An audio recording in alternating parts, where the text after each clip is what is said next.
Okay, moving on to the next tutorial. This is for adding a subcategory.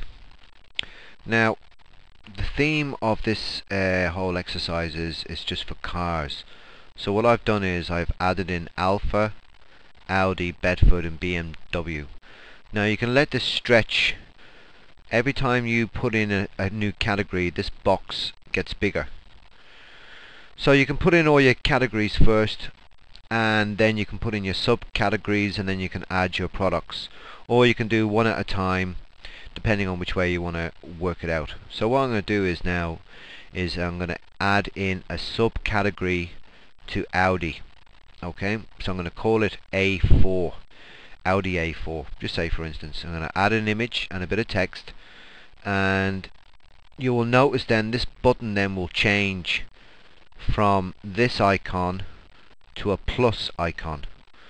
Okay, and I'll show you that now. So you just go into add a new category, and then you will notice then when you come up on the screen, if you add a new category you leave that blank, you leave it in where it is, but we want to put in a subcategory into Audi. So we click on Audi and we call it Audi A4.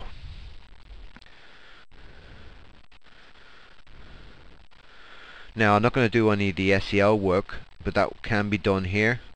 Again, you will see the meta keywords which I described earlier on, and the header. So it's just going to be called Audi A4. So I'm just going to call it that. And if we want to go in again with more subcategories, we can do that here. So just tick that box.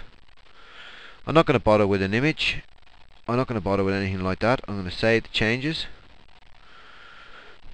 Now we've got a subcategory in on Audi. You refresh the page.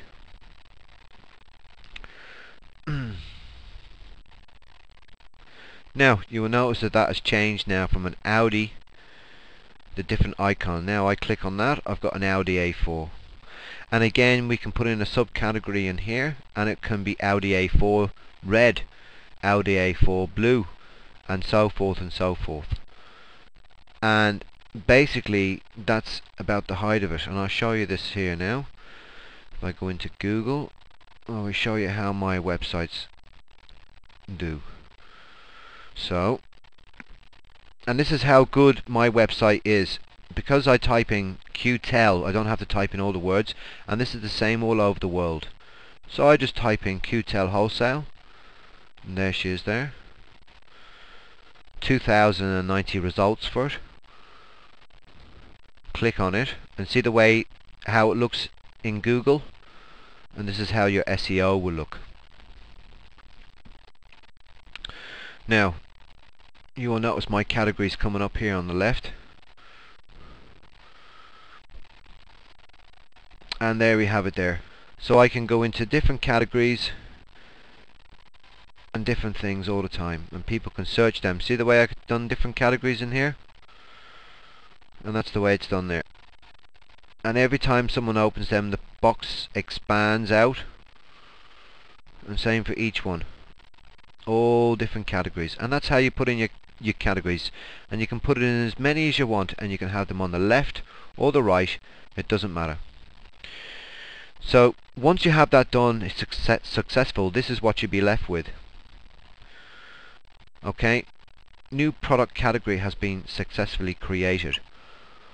So that's you got it 100% there now, and that's your categories. I'm only going to just do these 4 and just to show you what it's like. Okay, we'll move on to the next one.